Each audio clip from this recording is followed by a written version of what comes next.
Go ahead, make my day, Mr. Trillanes. Lalakas ng loob nyo, tatapang nyo. Never ako magpapagamit kahit kanino man. Sabihin mo kasi Senator Trillanes, kung siya pwede madiktahan ng mga kung sino mang gusto mag-utos sa kanya, yung mga yelo o sino mga partido niya na magagamit sa kanya, kung nagpagamit siya, never ako, never. Sabihan mo, Senator Trillanes. Lalakas ng loob nyo, tatapang nyo. Kung ikaw isang senador na nagpapagamit sa iyong political party, sa iyong partido, para manira ng mga kalaban ninyo sa politika, wag ako. I can never be used.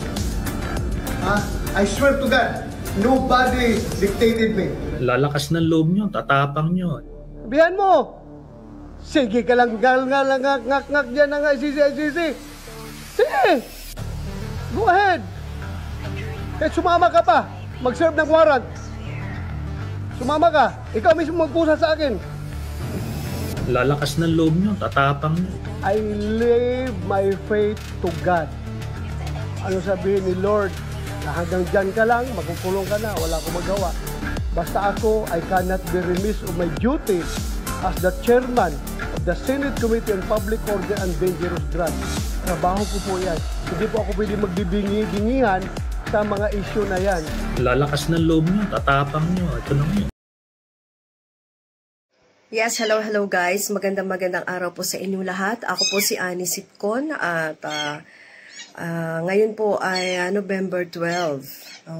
So, bago po tayo magbigay ng reaction, pakinggan po muna natin ang payo at pahayag ni Ping Lacson, no, tungkol kay Bato de la Rosa. Sir, any advice to Senator Bato considering na may info na meron na daw arrest warrant against him? Yeah, unang-una, hindi naman confirm na merong warrant of arrest issued. I was calling him, I believe, 3 days ago, just to give some moral support, being a former colleague or comrade in arms sa PNP. Pero he was not picking up. And the following morning, I noticed na meron siyang missed call sa akin. So I hope we can talk just to give him some advice. Hindi para magtago, hindi para how to go about facing criminal charges because sa kanya something novel. Kasi yung ibang mga kaso ng senador, including myself, dito lang, local courts. But this time around, this is more challenging for him. Kasi international criminal court. So, anong i-address niyo sa kanya, sir? In case magkausap kayo today? Well, marami sanang, how to go about yung pagharap niya. Kasi I think he knows it naman Kasi galing naman sa PNP. But yung my own personal experience or experiences, gusto ko ibahagi sa kanya. Para lang, not for anything, but within the bounds of the law and rules ng International Criminal Court. So, hindi niyo siya papayuhan kung paano I don't know. Kung papasok siya, I'd like to talk to him. So, hindi niyo papayuhan kung paano hindi mahuli? Hindi pa naman siya nakadecide kung magtatago Kung mag-decide siya magtago, tuturuan ko siya kung paano magtago. Joke lang. Anyway, that's on the law enforcement authorities to look for him. It's his choice. Ang problema niya, kasi in my case, kasi local courts, applicable yung Tulyao versus Miranda. And in essence, sinasabi doon, even if the... Okay, so yun po. So eto na nga, nangyari na ang mga hinihintay ng halos buong taong bayan. Na ang warrant of arrest ni Bato ay nasa kamay na nga ni Boying Remulla. So sinasabi pa nga niya rito na nasa cellphone niya lang ito. Dito natin mapapatunayan na si Bato at ang mga Duterte Group ay mga bulaang propeta ni Digong. Mga ni Digong, tawag dito, apostoles to ni Digong. Dahil sa pag-deny nila na wala silang ginagawang kasalanan. Pero eto ay hindi po sinanto ng batas ng ICC. So, kung magtatagumpay ang pag-aresto kay Bato, ay 3-0 na.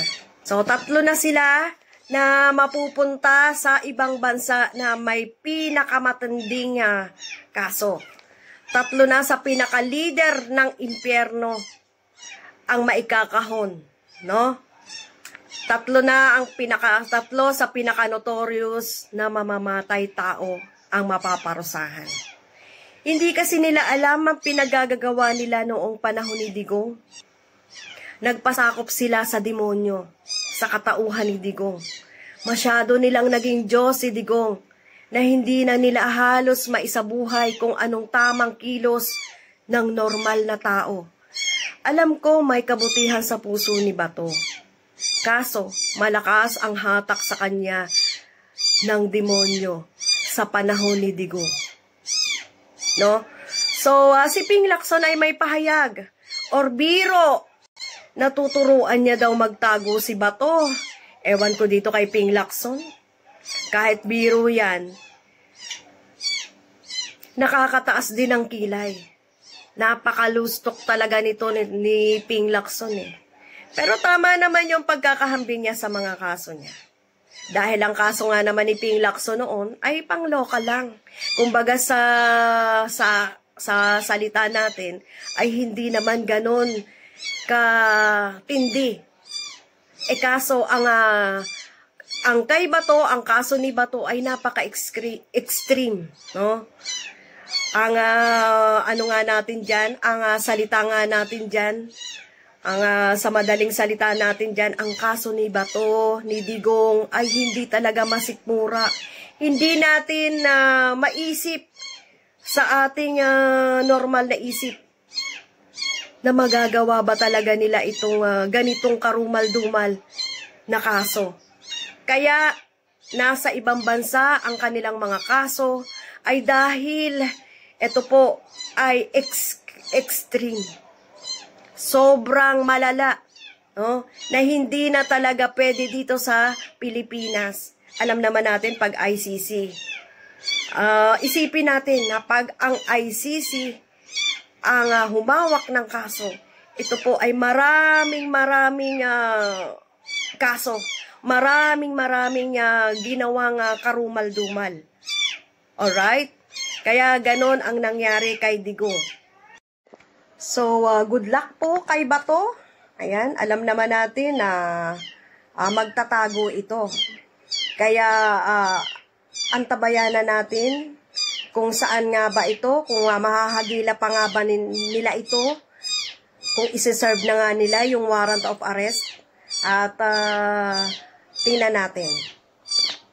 Kasi magrarally pa, malapit na ang rally, siguro hihintayin niya kung ano ang mangyayari sa rally.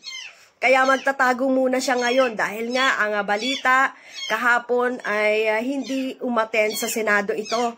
Hindi nagpakita sa Senado ito. So, malamang sa malamang natakot na ito at hihintayin niya siguro kung ano ang magiging resulta ng rally. Alright, iniisip ni Bato ay talagang mapapababa na ang presidente at hindi na matutuloy ang kanyang kaso, ang kanyang pag-aaresto sa ICC. Diba? So, tingnan natin, no? At ipanalangin pa rin natin, guys, ang napipintong pagrarally ng INC. Right? Panalangin natin ang ating Pangulo na maging matatag, lumaban at maging ligtas ito sa kanyang kinaroroonan. At mapaglabanan niya ito, makatulog, ang kanyang kalusugan ay maging maayos pa rin. Maraming salamat po. Ayan, kita-kits po tayo ulit. Bye-bye!